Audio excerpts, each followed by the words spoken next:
Hello. So welcome on behalf of MyWorld and UWE Bristol's Digital Cultures Research Centre. Thanks for joining us on this lovely evening. I'm Mandy Rose, Professor of Documentary and Digital Cultures at UWE Bristol. And around a decade ago, I observed a curious cultural phenomenon as artists and producers flocked to engage with the virtual reality technology that had just become accessible to creators. This was a technology platform that might have been expected to be of interest for gaming, but not for the sober business of telling non-fiction stories. So why did this happen? Well, if there is one person whose story can throw light on this moment of innovation, it's Nonny Peña. In 2012, before VR tech was generally accessible, she showed a VR project, Hungry in LA, in the New Frontiers section of the Sundance Film Festival, inspiring huge interest in spatial storytelling, which was really something very novel to people at that time, to most people. In addition, one of the team who worked with her to hack together the tech for that project went on to develop it as a commercial platform. We're going to hear more about some of this. Since that time, Nonny has, alongside roles like her current position as Programme Director of the Narrative and Emerging Media Lab at Arizona State University in LA, Nonny's continued to pioneer in immersive non-fiction, creating a series of extraordinary and purposeful works, pushing at technological boundaries in spatial non-fiction, with an always keen eye on the ethical challenges that immersive platforms can give rise to. She's been garnered with praise and awards, including the prestigious Peabody Field Builder Award.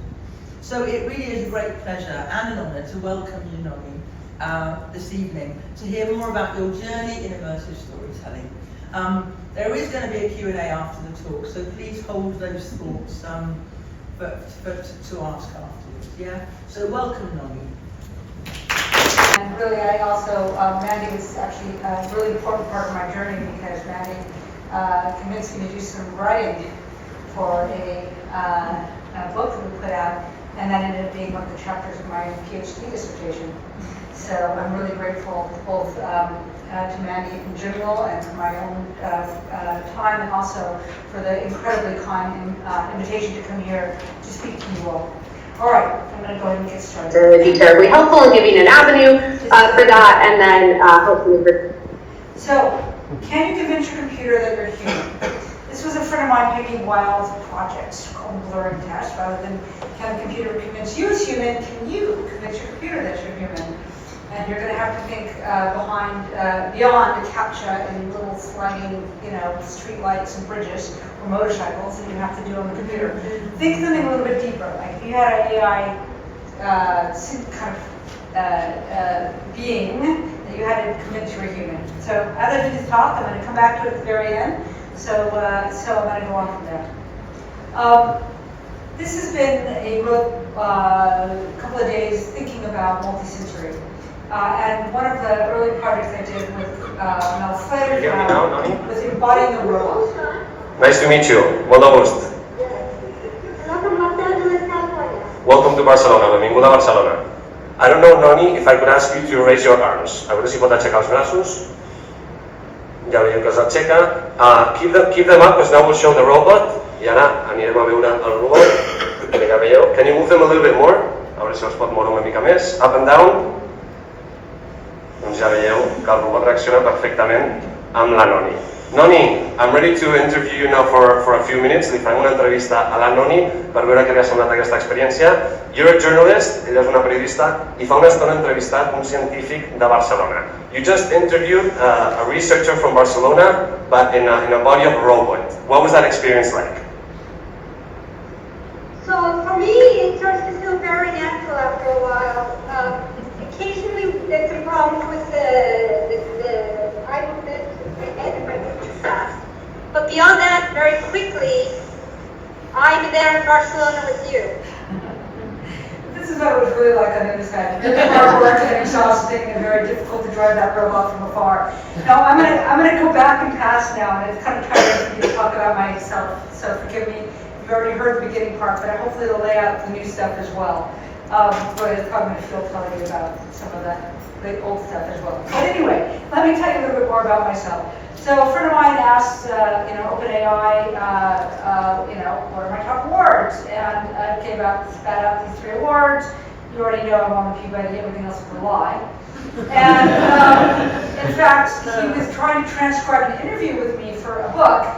And actually, OpenAI decided, if you didn't know me, I talk very fast, I change subjects quickly, and I had changed the subject in the middle of our conversation, and the AI really hated that in the transcription, decided to literally take the transcript and start a conversation that we didn't have. So with him saying, what'd you say? And me saying, oh, well, I decided to have a benefit concert on the road. I mean, like, literally, as he put it, it appeared to get bored and daydream and just embellish like the worst case of a journalist getting fired for making up stories. Anyway, but my background really came from print journalism. Martha Gellhorn called it this desire to tell people what it's like, the view from the ground. I was a correspondent for Newsweek magazine, where I did things like hang out in Crackton for 24 hours. And then I had got invited to come to this lab, and this was in 2007. When my poor husband was packing up our house, moving to LA, and I went off to go do this, which was to translate existing significant documented projects into digital media. And I had done a doc on Gitmo, a big segment about Gitmo, and you can see on the left is a real way to go about the prison. On the right was what we... As soon as I had put on my orange jumpsuit, I was thrown into the back of a C-17 transport plane, and... You are immediately bound, and then a black hood comes over the vision of your avatar. Shut up! We then integrated some sounds that were based on descriptions of what real detainees heard. When the black hood is removed, you find that you're in a cage. Most of the footage is from original Defense Department shots of detainees at Guantanamo Bay. A replica of Camp Delta will be added to this Camp X-Ray soon. Nonny wants it to include a habeas corpus game, enhancing the simulation of a place outside of the law. Like a regular video game where you get your choices. What do you do now? Call your parents? Call your lawyer? Ask what you're in here for? And the answers are, no, you can't call your parents. No, you can't call your lawyer. Sorry, not allowed to give you that information. Corpus is back in the news, but in doing that project, I had done a lot of what we call Freedom of Information Act work. So I had a lot of reports of how detainees were being treated in Vietnam, right? That led me to make a piece that was trying to investigate this idea of enhanced interrogation techniques, right? There was a lot of denial about calling it torture. And I was refusing not to use the word torture, and I was actually getting a lot of criticism for it. So we were kind of investigating this and ended up doing a piece that really would kind of mark the next stage of my career.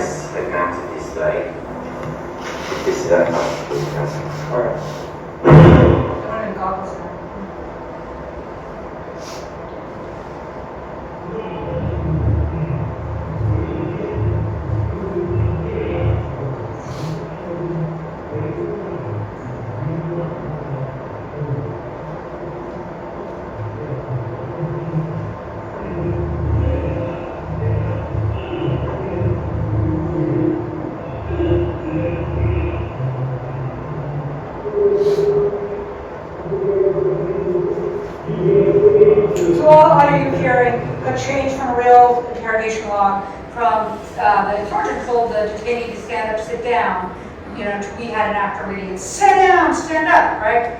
And the thing is that everybody was sitting in a chair like this, hands behind their backs, sitting up. But when we asked people what was their body like, it was crazy. Everybody reported they were hunched over in a stress position. And that was kind of like holy shit, this stuff can actually really make people feel things in a way that none of my other work has ever done. And that's when I coined the term immersive journalism. And this paper then was published, and that's how this whole thing got started. But not very long after, we didn't know what was really going on in the rooms. We only had a few transcripts like that. But this came out actually in a trial here. It's a video released about the death of somebody named Baha Musa. And actually, the work we did was surprisingly accurate.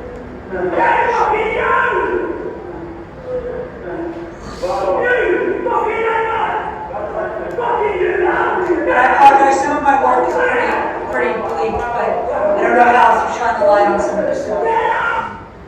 Okay, the next piece which Maggie mentioned was hunger in Los Angeles, right? People, this was during the Great Recession, and people were going hungry. And food banks were running out of food in America. And initially, I thought, well, gee, you know, what if you're there, what if families, there was no, by the way, there's no GoPro cameras yet, so everything had to be made digitally. And I was out with an intern recording audio, and I thought, what if you're there at the moment when a family runs out of food, like a mother has to turn to her kid and say, we have to go. What was that like? And what we found was this crazy, horrible silence. And we didn't end up building with that. My intern recorded a day instead, where a man standing in this line who had diabetes, didn't get food in time, and his blood sugar dropped too low, and he passed out into a diabetic coma. And I built this whole thing with $700 of my own money. We tried this whole thing of putting cards of the real scene in the background, which actually people use a lot now. Again, I don't want to brief for that one, but and every character was actually animated through motion capture by this guy, John Brennan, who was Lost by now, on series, now going down, take 4, mocap ready.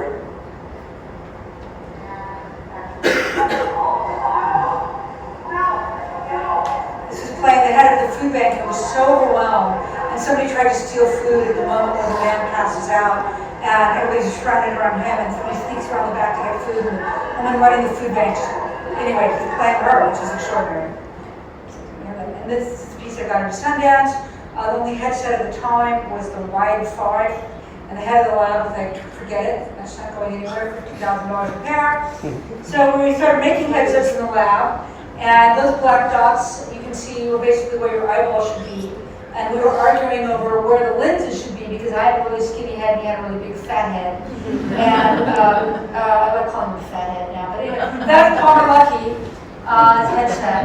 The PR4, the HMD, the guy who then, after he went to Sundance with us and drove the truck around and crashed on my couch, about a year later started Oculus Rift, right? Just got bought for $3 billion, and now he's doing drone or things. But that night, opening night, we didn't know. What do you think? Oh, you're crying! You're crying! Gina, you're crying! Alright, there's Fathead Palmer. So, and that is the Oculus Rift taped together. So he sold that company and all the money and a black taped thing with a logo. So never give up on your dreams, because boy can you blag your way to billions. Alright, so why does this volumetric content and spatial computing work? Right? And I would say we're hardwired to adopt representations of ourselves as real.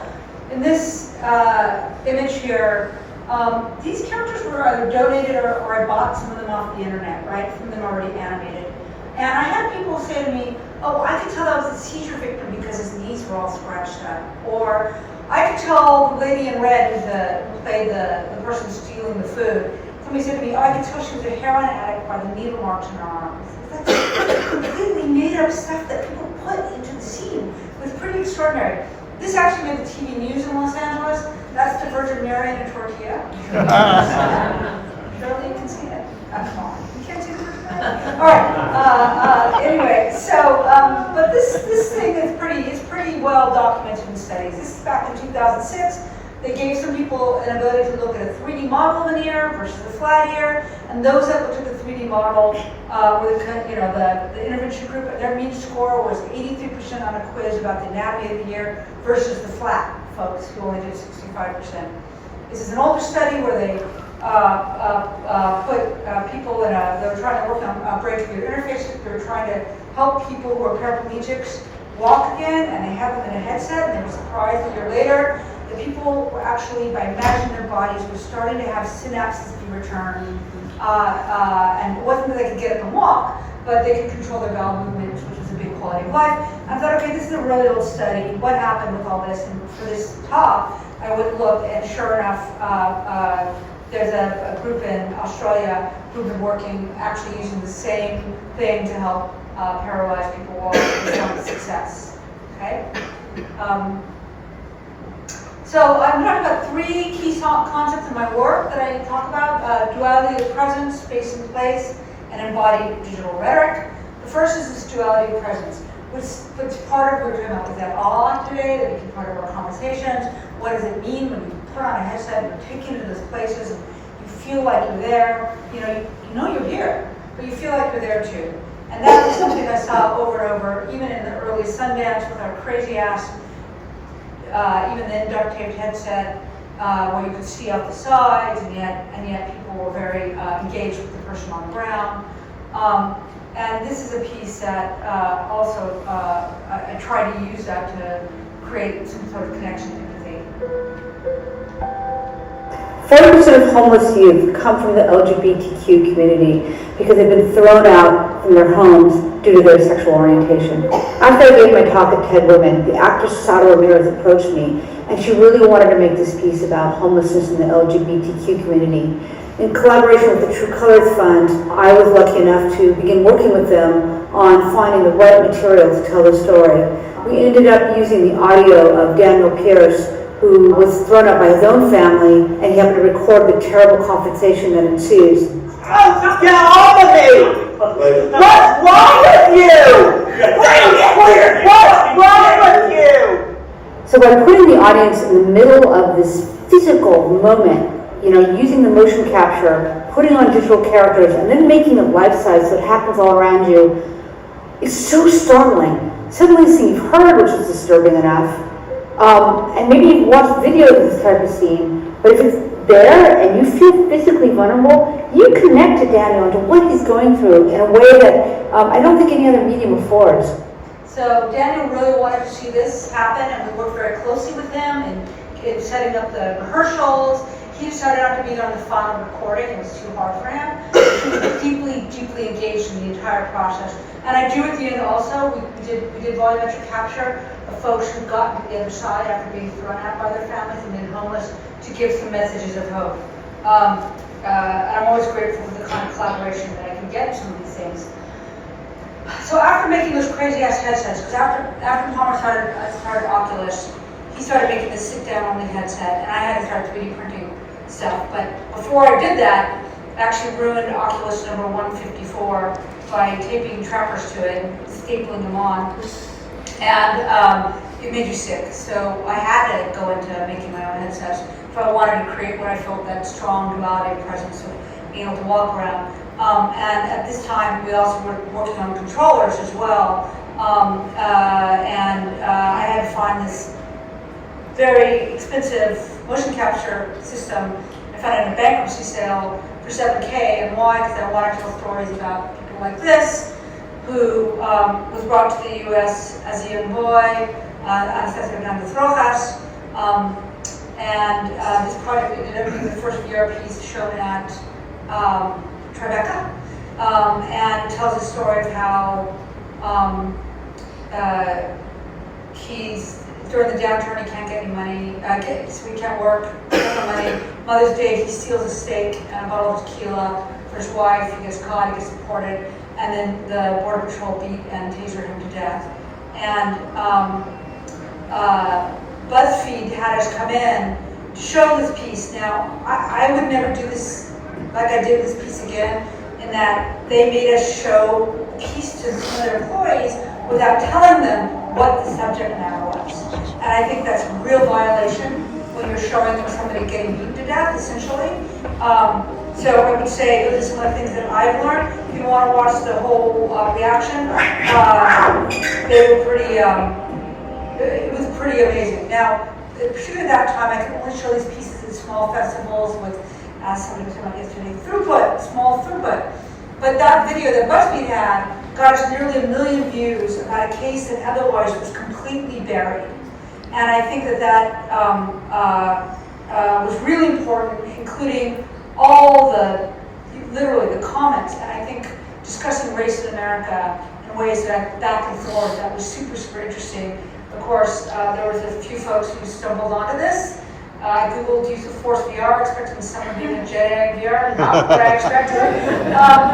But the other thing we did is the way that this was constructed, again, with collaboration from people like this woman who, the way that we knew was so many Border Patrol officers involved in beating and tasing this man to death, was that she was brave enough to film from a bridge that was overlooking the border. After this thing got big, the Border Patrol literally tore down that bridge and nobody could see it anymore. But in the meantime, when this happened, they were going around and they were taking everybody's cameras. And they were like, well, you have flip phones with a little camera, et cetera, et cetera. But I brought her in and we scanned her and then had a mocap. And instead of saying, okay, so what happened that night? I had her reenact her own story, her own memories of the night, to try to start to look, what is it like to have a witness tell their story through their whole body, instead of just sitting them down and having to repeat it in words. So another one of my, that's really, that duality process brings you there. So space and place, when you get into my very, limited Heidegger ripoff idea, which is that space itself is the environment in which we build these stories, but they only become a place when something is told of those places. So I had somebody who, they became peasant places now, we can blame them after this. They got locked into this cell for 3 hours. And we had to capture every bit with photogrammetry with just a camera. The warden wanted to get rid of solitary confinement, so he actually let us do this. And then a guy who spent 3 years in the cell, we brought him in to LA, and we volumetric captured him. And this is important. The VolCap, even to this day, is 10,000 finished minute. I'm going to show you some things we're doing to hopefully break that expense at the end of my talk. But here's a little trailer from that project. When I walked into my cell, I didn't realize that I'd be spending 5.5 years of my life in solitary confinement. I look fine, but I'm not. 18 years old, I was new to the system, never really been in trouble before. As an adult, the solitary confinement and the sensory deprivation, years of it, drove a relatively sane young man insane. I cut myself thousands of times, just over and over and over. Okay, that piece is definitely available. Again, from PCC, we're happy to share these. This piece is a little bit more problematic because the code has changed and I have to rebuild some things. But talking about embodied digital rhetoric, right? What embodied, of course, I'm talking about it, rhetoric, persuasive argument, now digital and embodied, what does that mean? We're trying to do something on climate change, this is a decade ago now, where we clapped a camera onto a 360 camera onto a helicopter, and then we had a 3D model of that helicopter, and you're flying over that, the 360 video gets put onto a sphere and the game engine. This was a very interesting question on the front line. They didn't want any pilots in the seats because then they felt like you were lying to people by saying there are pilots there. They really couldn't deal with the truth of the embodiment feel. But, oops, sorry, trailer on that. I think that was a really,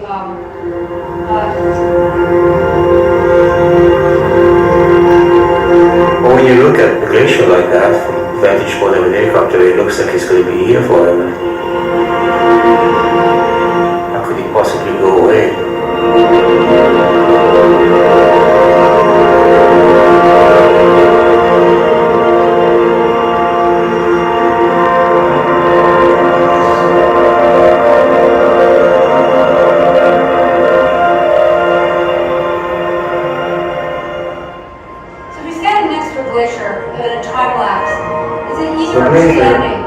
We took it more in the last 15 years than in the previous 70 years.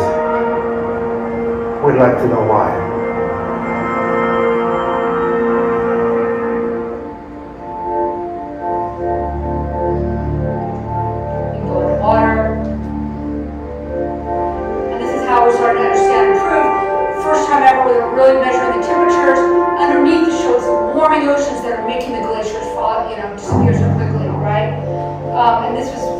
going along with them during their journey.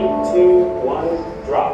Okay, I'm stopping you here just because any one of us would be standing next to the toilet and dropping the thermometer back into the ocean, right? From a plane, we can all imagine that. So this was really a crucial part of this because it really demystified the science. That scientists were out there in the cubbyhole making up their stuff. And we did some studies on this, and we had people watch the same project in just regular 2D screens, in 360, and volumetrically walking around the scenes. And the room scale VR was by far the most effective in conveying this message.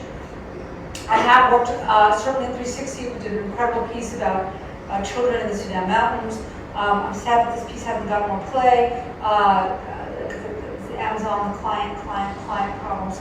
But basically they have a plant zoo for plants that are going extinct in Amazon, and we did this time lapse and a little, trolley for this tiny little micro camera down with the plants. It was actually a really beautiful project. And this one was done with Nina Herzog on dead and dying languages all around the world. And we took that to the Kinney Center and probably did the most consecutive to date 360 once, which was kind of cool. Worked, if you worked there in Immersive, et cetera, and that team on this piece on women actors down below.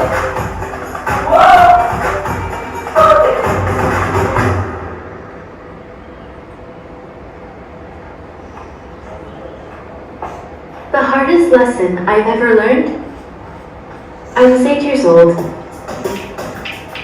It was the lesson that we are going to lose people in our lives, and that we don't have to get used to it, but to understand and accept it. When I lost my father, I was 2 months old. My mother had been arrested, so I lived with my stepfather. I was raised by him until I was 8 years old. He was like a father to me. When my mom had been out of jail for a week, my stepfather was killed.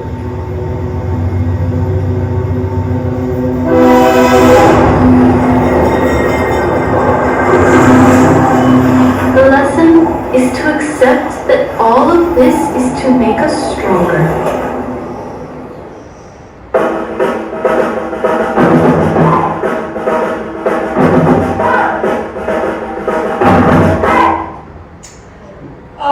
So mostly I have worked on trying to, try to do the kind of realistic and realism in nonfiction.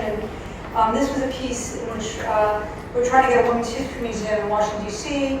And I concentrated on a woman who was a printed this newspaper.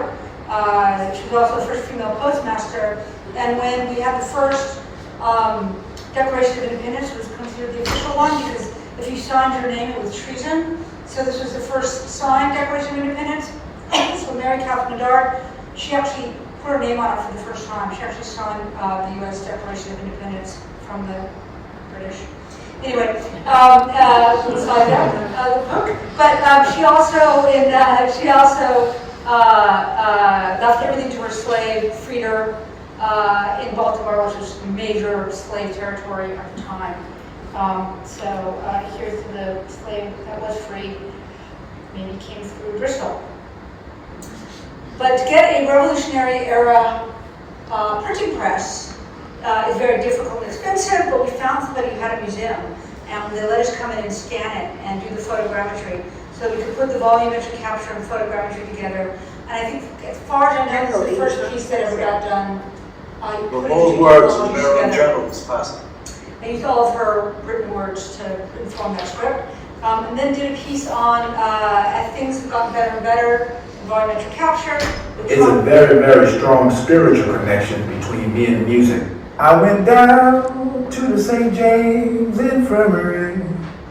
I went down to the St. James. He's got beautiful volumetric captures. And I found and actually this was a piece about a female Olympic fencer from the US, and she used to fight this guy when she was 10 because there were no women, and then college they used to fight, and when I recorded this, they were engaged to get married, so I think it's the first volumetric kiss. When you're in When you're in the piece, you have to dodge their swords. But anyway. So making this stuff is, it's led me to very interesting journeys. This is the film director Alejandro González Iñárritu, who came to see Hungary. You'll see that sand patch in the background. And those were all helped to inform his piece, Carne Arena. If you see it, if you've seen it, you'll see the sand in the back, and he won the first Oscar in VR, and which he very kindly shared with me and thanked me on stage and presented my real award Peabody for me. How many are familiar with the Uncanny Valley? I think enough of you. I'm going to just quickly whip through what the idea is, which is that as things get more and more real, unless it's really real, it starts to freak you out. And that dip is the freak out part of it all. Until it gets back to being real. And it's considered like the concept that digital characters can produce a creepy sensation if they are situated with both a true computer-simulated purgatorial state between friendly low fidelity and real enough. But I take a different tact when I talk about realism. That realism isn't required to eliminate that creepiness described in the Uncanny Valley theory in virtual reality. So, in Syria, particularly focused on a young girl, we really spent a lot of time on the research on how real could we get, how accurate could we be, but unfortunately with no budget, this is what my character looked like. Talk about creepy, right? But the piece ended up at the Victorian Albert Museum here, after going to other places. There's our, that one of the last times I had to use my own headsets and cameras, thank God, the new technology against old tapestries.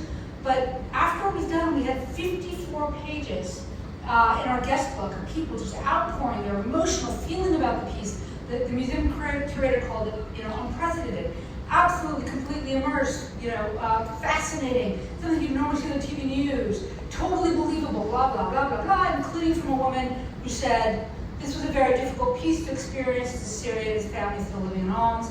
Although I felt the piece was inappropriate at first, I have certainly changed my mind after experiencing it firsthand. It's important for the world to bear witness to the situation in Syria, and this is a powerful and effective way to do that. So what I'm saying to you is that while immersion can break in VR, I found it wasn't actually the eeriness that caused the problem, but rather when the realism would not match with behavioral realism. I.e., the character walks into a wall or goes through a car without whatever. So that we go, hang on, people can't do that. And that, I think, breaks the more in VR. And I think I can talk to you about doing this more thoroughly on, or another bit of evidence of this was a piece I did about, that took you to the side of health clinics and showing what women experience, people being yelled at. I was trying to make more higher fidelity characters. For anybody who might find the triggering, please, I'm sorry, just to give an idea. This is real audio, and he is just lip syncing to this audio, and it's pretty brutal, right? You're a whore! You're a whore! You're a whore! You're a little whore! How about stop being a whore? You whore! Shame on you! Start closing your legs! Start having some respect for your body! Maybe your parents should have aborted you! He did not say one of those words. The guy did a great job mocapping. So we took that piece to places where folks would not be, tolerant of clinics, and yet 3/4 said it would support legislation to keep protesters away from clinics, right? They would even vote in that matter because people don't think it's okay for women or anybody to be screwed out in that way. That is a place we can agree. And I thought the piece did a really good job of that. But of course, it's very difficult to show everywhere a whole big setup, blah, blah, blah, blah, particularly then when everything was much more intense in terms of not getting the throughput. And we ended up making a 360 video piece.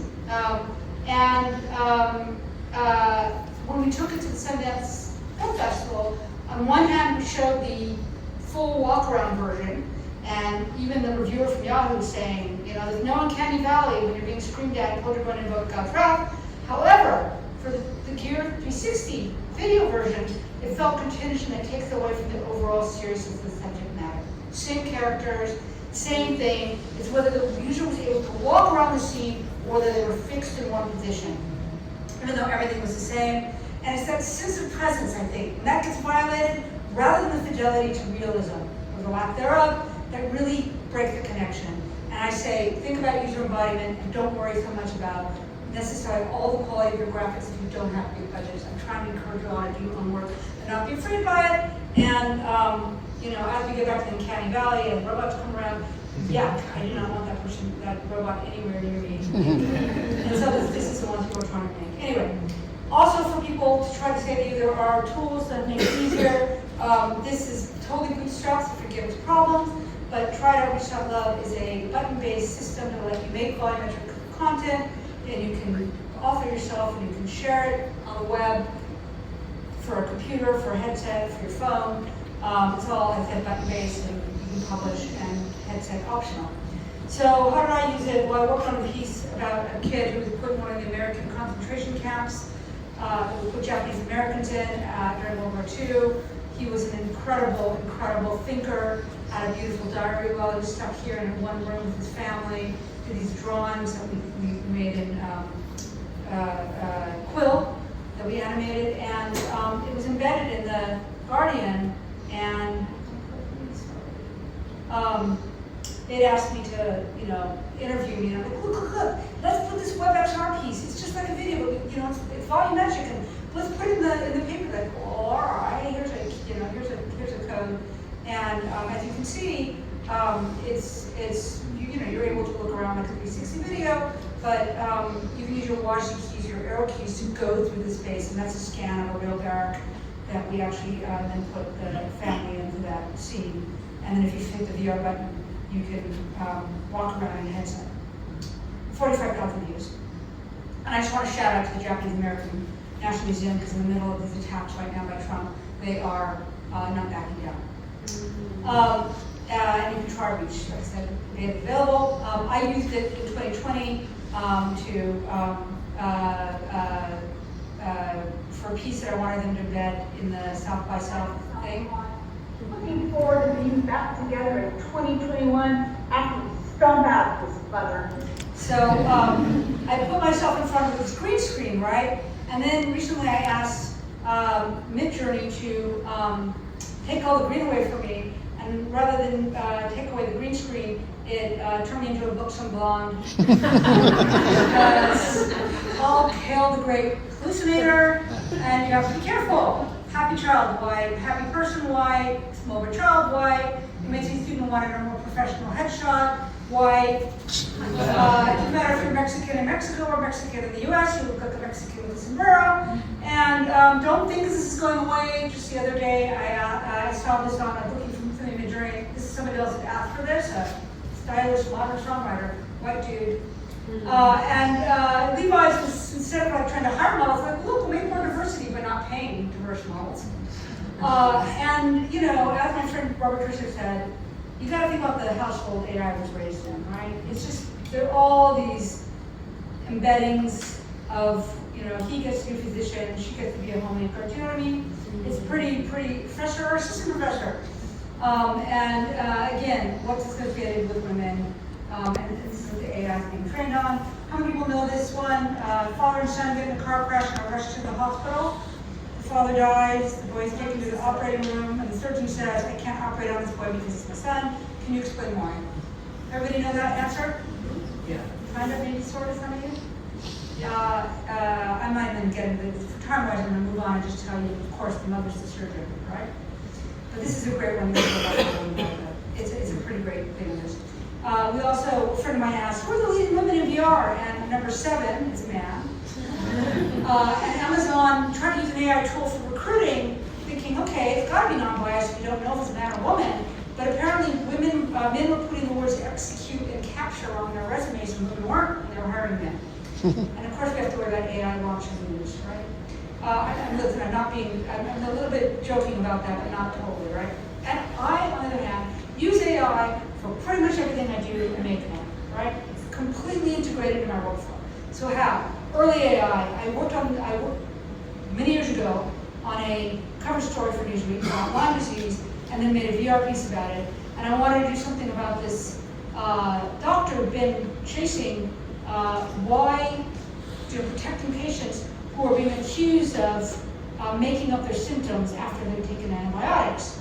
And You only get a case like this once or two in a career. too old. You only get a case like this once or two in a career. And then because I reported on it, I put myself in as my 30 younger years self. ago, I helped write this cover story. Our reporting was accurate on Lyme disease. It's difficult to diagnose. A single course of antibiotics may not cure everyone, and it's spreading rapidly. So a little trailer on that. Tiny tick, big worry.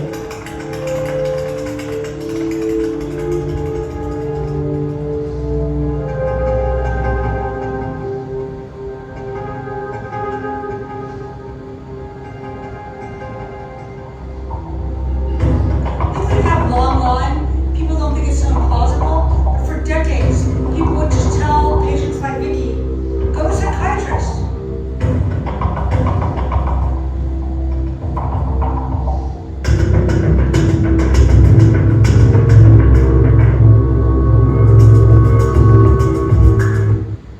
I also used the deepfakes for this project that's going to launch, we've got South by version, and the final version will be launching at the National Center for Civil and Human Rights.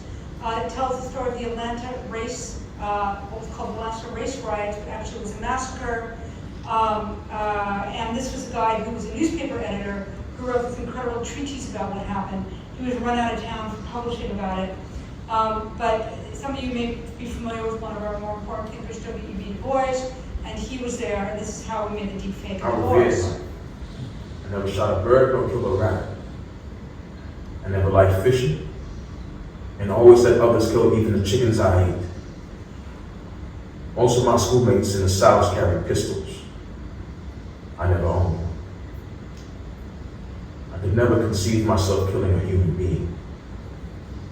But in 1906, I rushed back from Alabama to Atlanta where my wife and 6-year-old child were living. The mob had rages for days killing Negroes. I bought a Winchester double-barrel shotgun and a dozen rounds of shells filled with buckshot.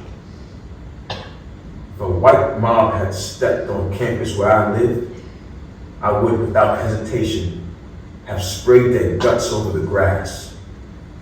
And to give you an idea of like how, when I started the project, and this is what When the storm broke, it was Saturday night, when the Negroes were doing their marketing for Sunday. And then more recently.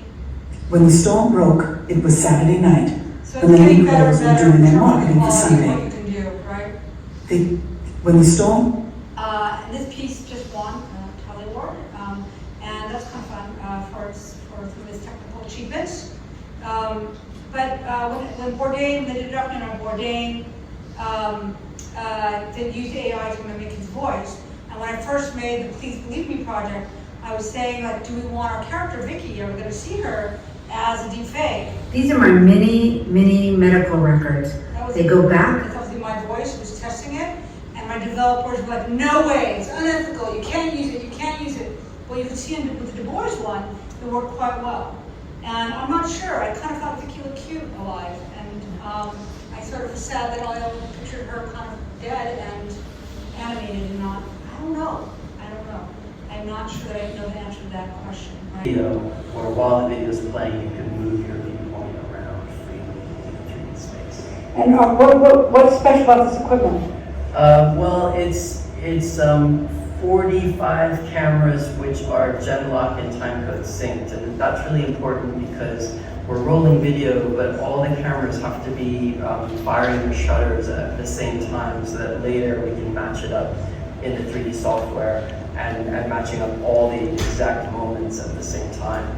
If you have the cameras running higgly-piggly, then you get a very messy camera. But they're just video cameras. They're just video cameras, yeah. But I mean, the secret sauce is that they have control boxes attached to them, which are gen locking them, and then also providing time code in common across all of them, so that later when we pull down the footage, we can match all the moments of all the cameras precisely. All right, we're ready when you are. Okay, so Stephen, when you're ready, let me know.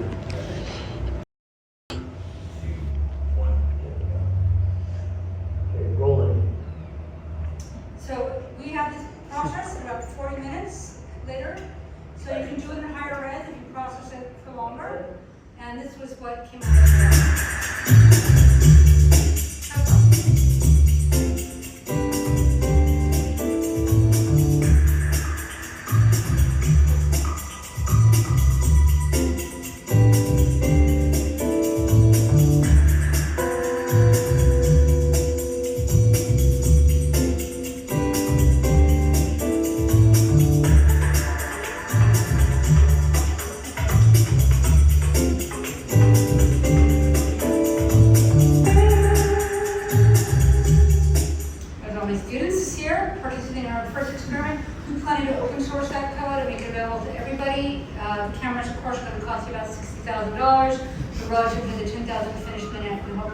will help other people start to make their own stuff. And believe me, this is pretty advanced. This was the big volumetric capture breakthrough of image of me in 2017. So we're right on target with what we want to do with fidelity. And all these new game engines are letting you bring those volumetric, the new Gaussian splats straight into the game engine. So we're on our way. And it's what we're doing a lot here at the Narrative Emerging Media program. Getting towards the end here. I want to tell you a little bit about our project City of Everyday Awe. And the idea really is if awe can make people act more generously and ethically, think more critically when encountering persuasive stimuli like advertisements, can we use this for good? So it's got 3 flagship programs: our Haptics for Inclusion Lab, our Lab of Civic Affection and Reclamation. I talked a lot about Haptics for Inclusion yesterday, so this was a way we're training folks how to make their own haptics. And we've got identified filmmakers and artists from the disabled community who come over and work on stuff, including we give them fellowships. This is a little piece that one of my students did, Olivia Ting, who is trying to help people understand what her experience is like.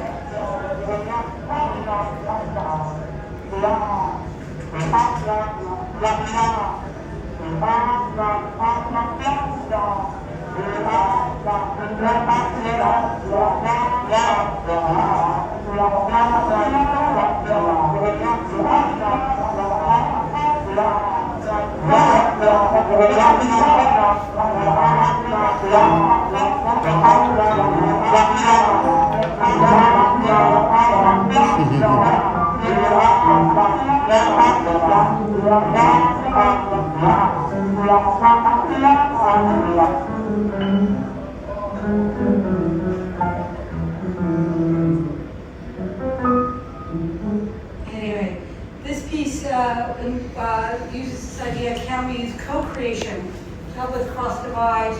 This is a great story of a guy at a MAGA rally in Austin, and or came to a rally, and a MAGA guy came in his hat, and people yanked his hat off his head, and this woman went and yanked it back and gave it back to him because she was so used to having her job yanked at that she identified with what he was experiencing.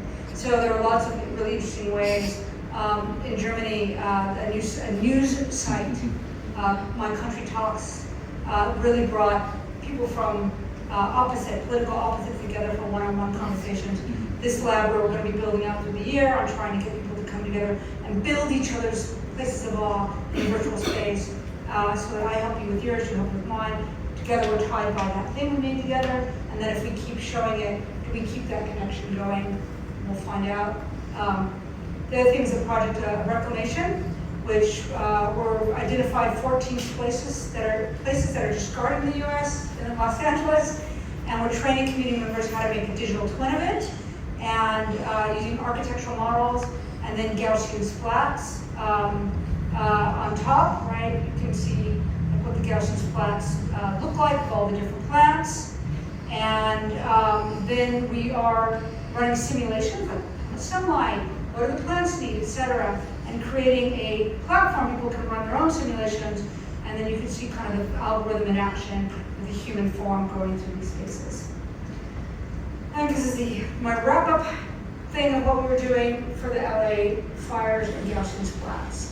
My student is here, Ashley Bushman on the right with me. The fires were just friggin' terrible. And we felt it was really important to capture,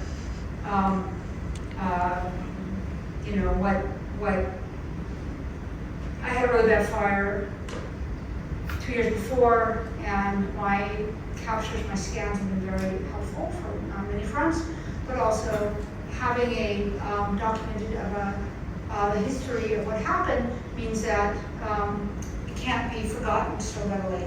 And we used both 360. We went and grabbed Google, you know, the images of 360 spheres, and then took our 360s to show you the before and after of these scenes. And we also did VolCap on the corner, so you can actually have a full Gaussian splat walkthrough as well. We work with Niantic, we're trying to raise a bunch of money. And to give you an idea of what the process is for making things, with just your phone, you're literally walking through and scanning. And I didn't put the actual scan in my slide deck, I realized, but if you want to see what this looks like afterwards, please come and see me. But it's kind of like painting a table. You have to get every section. If you don't get every section, you have unpainted bits. It's the same thing, you have to capture every section. And this was in a crazy one, really with Mike, the same guy who was in that first thing. Sorry. Where we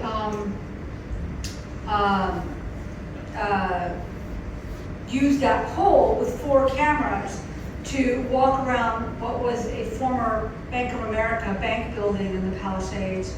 And they were telling everybody that everything had burned, there were no safe deposit boxes. There was nobody there. When we were there was not even birds singing when we were scanning this sort of stuff. It turns out later they were just lying to the public so nobody would try to get in there. There was stuff there.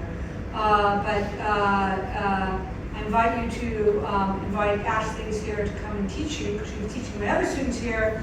And just one last thing for you to understand with this is that's the camera paths. You want to do a big, full volumetric capture. All those dots represent an image being taken that the AI then constructs into this, like a point cloud that lets you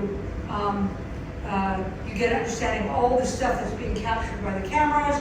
And this is a fly-through in Unreal, so you can use virtual cameras to then fly through these scenes, right?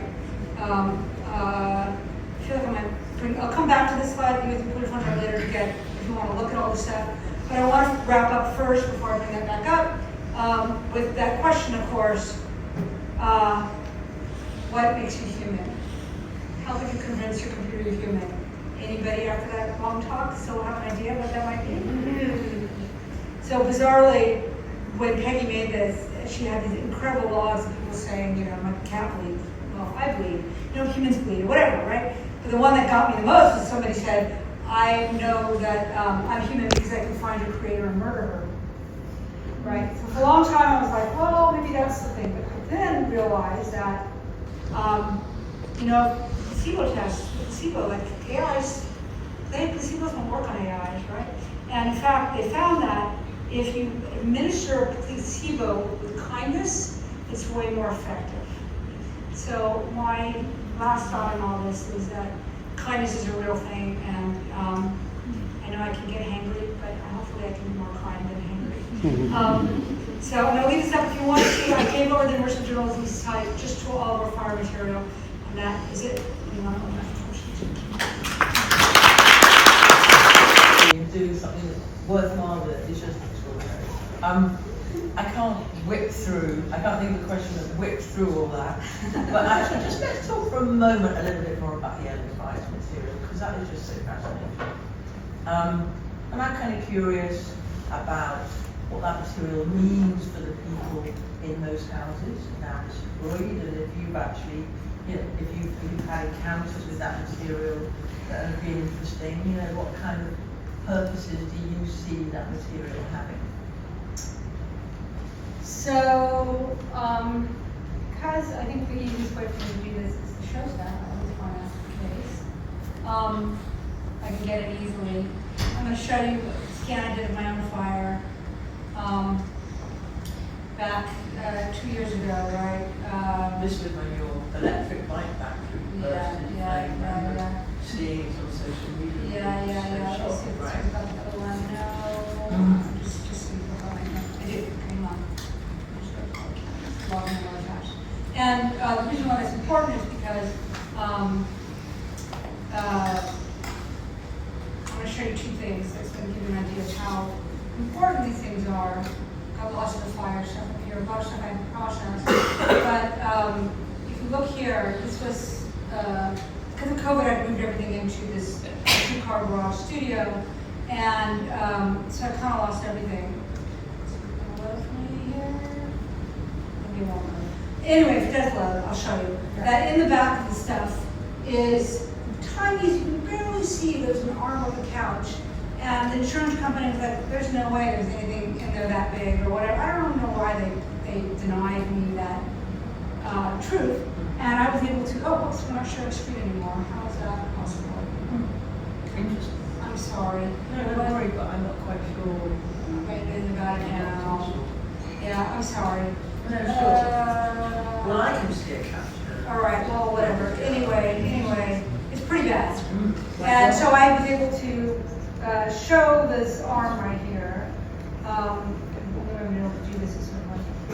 Let's make sure I show you guys. I don't know if I'm going to do this live, but bring it into PowerPoint and go to. What's that? Drag the window across. Let's drag the window across, of course. Okay. Way there. Okay, there we go. Thank you. Now, of course, I have to try to manipulate it from here. Like, we'll see that that's the O.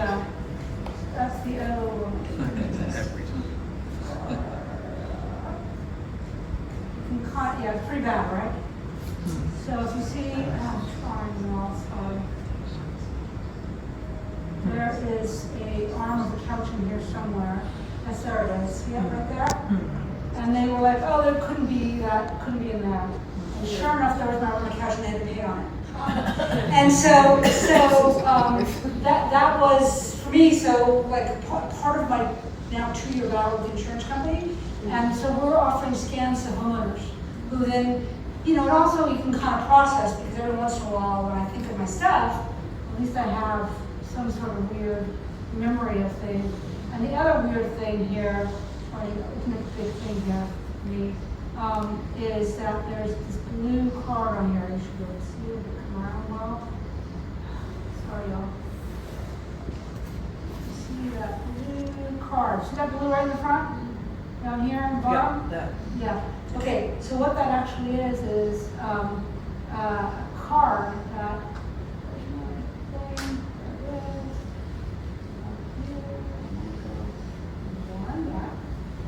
and I'm going to show you what that is. Crazy. How could, in the fire, something like that survive? What that actually was, I was at USC at a dinner, and I don't, you know, LA, you never book celebrities, but this was from a dinner at Annenberg, and it was, Mark Hamill was there. And so I had to ask for my son, who was 6 at the time, to sign that card that says, "The force will be with you always. Your pal, Mark Hamill." So you don't know what's there, right? You don't know what the story's going to be of your place that's burned. And that's a pretty remarkable story, so I just wanted to pass it along. Along with being a journalist and feeling it's really important for everyone to know what had happened in our city. And so other homeowners are getting the, you know, we did about 11 days of scans, which from the morning till the night, and that's about all we could handle, right? Ashley, it was really hard work. Ashley was with us the whole way. There were times because it was like the cello teacher's house and the place where I had my daughter's baby shower, and so like 30 of my friends' homes at least burned, and so everyone tried to support Ashley, but I got to scan. And Ashley would have to scan the thing on herself, so really, she's someone who deserves a big round of applause on that.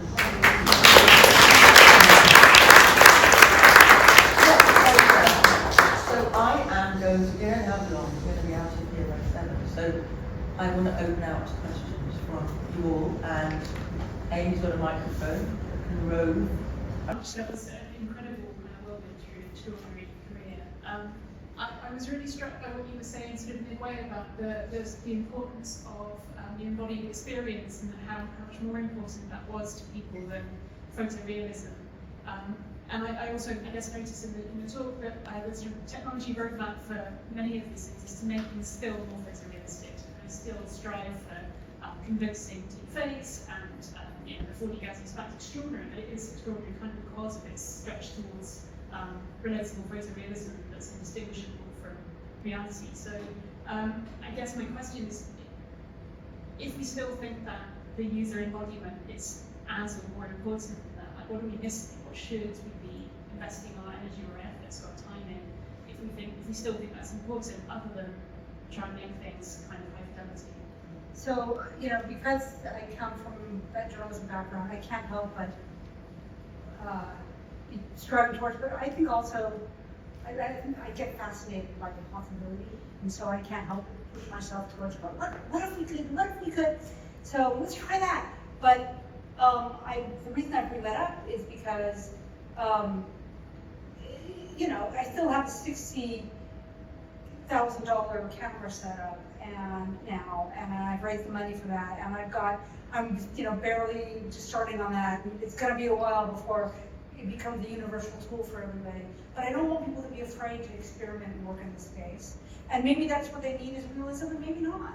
Maybe not. There's plenty of pieces that are quite evocative and very powerful that aren't realistic. And you can even make kind of janky looking stuff, but create a lot of emotion.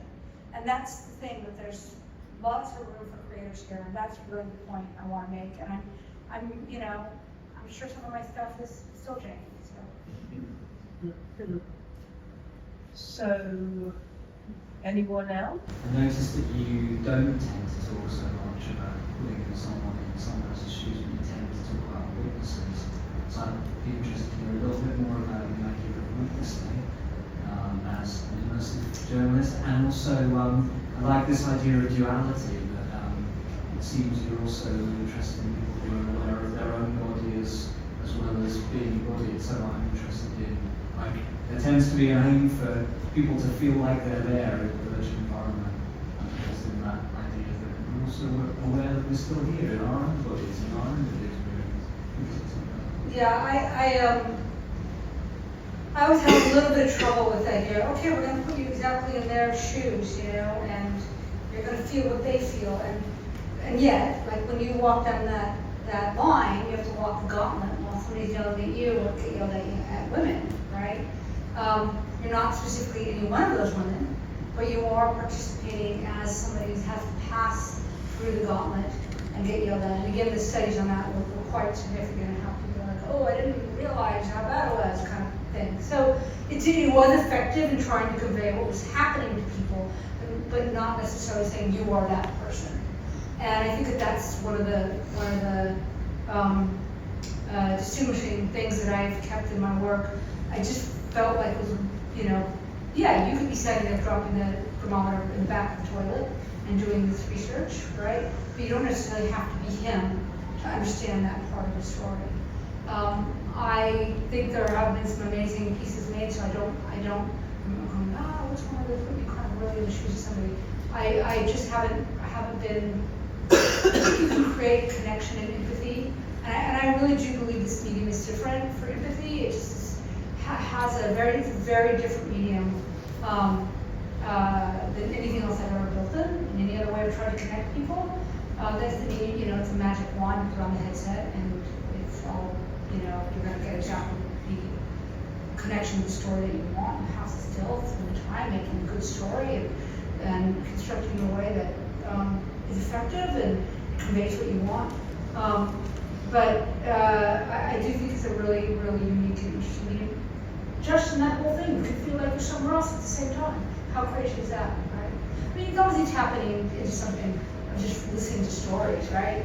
We can be on an audio tour, like just was, and have a really secondary feeling of your presence at the same time.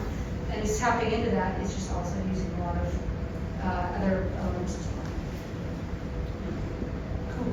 In what your approach was to find an audience, because obviously if it's something in the VR headset, it probably won't get the same audience that something maybe on TV news bulletin or whatever would get. So it's kind of how you approach that. I actually didn't end up clicking on the 1906 video showing us an augmented reality for the phone because it's going out to schools. And that was also really important about the storytelling, that it had that audience in mind in the design process of conveying the terrible, terrible, terrible 4 days of violence without traumatizing people, right? It's a really tricky needle to thread, but that is a purely phone-based experience for exactly this reason. I think WebXR is a magic tool. That's why I made the Reach platform. I'm hoping I'll make it better at some point. I'll have enough money to do so to really make it useful for folks, because you can publish on a computer or a phone or a headset. I find headset experiences always the most compelling, but they aren't always the most, just not going to reach the same audiences, so, you know, that's why you have to be able to, particularly now, until the glasses are not so heavy on your head. And if you put on maybe AR glasses, they're heavy and portable. And hopefully one day, you know, these are my Bose bone conduction audio glasses I'm wearing forever that connect to my phone, and I do my calls on it, I listen to my music, they're my sunglasses, they're my reading glasses, they're my far glasses, they're my everything. And I put them on, bang, I'm done. And the fact that there was a Magic Leap had a pair of goggles, they're struggling. But they would go dark, right? Just like VR. And then go light, so you can walk around. Like, we're going to go there, but until that time, you do have to be aware of what the distribution limitations are. I was really struck. Your first quote was Arthur Gellhorn in The View from the Ground. And you said that's where you started, probably coming at similar questions, slightly different angle. But I'm just interested in your reflection on what that means, if that's still kind of a defining thing for you. It struck with me because I was within a whisper of becoming a foreign correspondent for Reuters, so it really resonates. And for me, I think what I strive towards is authenticity in whatever way you can find that. And I just wondered whether you had any thoughts on realism versus authenticity. I think if I'm kind of obsessed with the idea of provenance systems, and now that we're making these Gaussian splats, which some, you know, there's issues for witnesses who could be in trouble based on surveillance or things that they're revealing. But for a lot of us, having a Mike Corona used to be general manager for Reuters Visuals, and he originally created a system that when they were ingesting all the photographs, it would say not only what photographer and where this was taken, but the serial number of the camera, the f-stop of the camera. So you get that granular bit of information. And if news organizations are willing just to include something like that, a provenance system, you can have some authenticity right now in which deepfakes really are, and AI is really going to become more and more real. So how do we strive for authenticity? I think that it's really important for me too, because I think that there are many important stories that we're all better off with. And we need people that recognize their veracity, otherwise it's so difficult to change. Okay, so I know that you mentioned something about kind of, you know, using VR for good.